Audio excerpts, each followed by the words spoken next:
Right, for everyone that wants to remove the fender off their air-cooled Porsche, this is a 76. Here's a tip that no one ever talks about, because I watched a lot of YouTube videos and I did a lot of reading.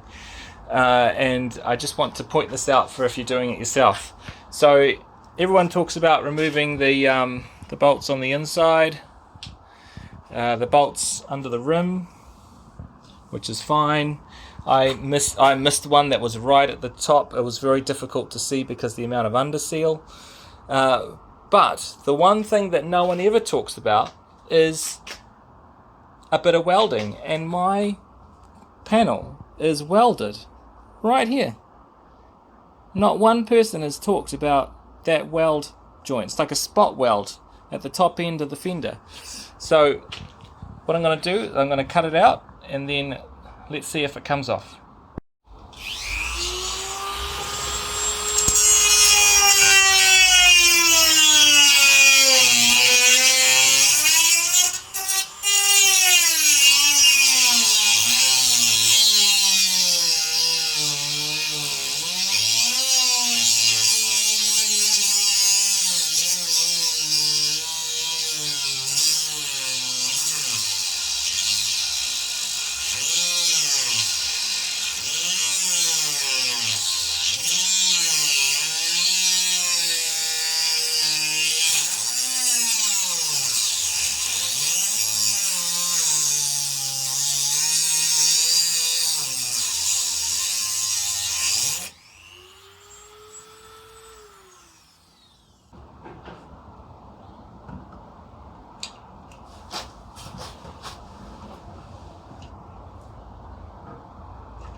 And there we have it, one detached fender, and here's a close-up of what it looks like on the inside.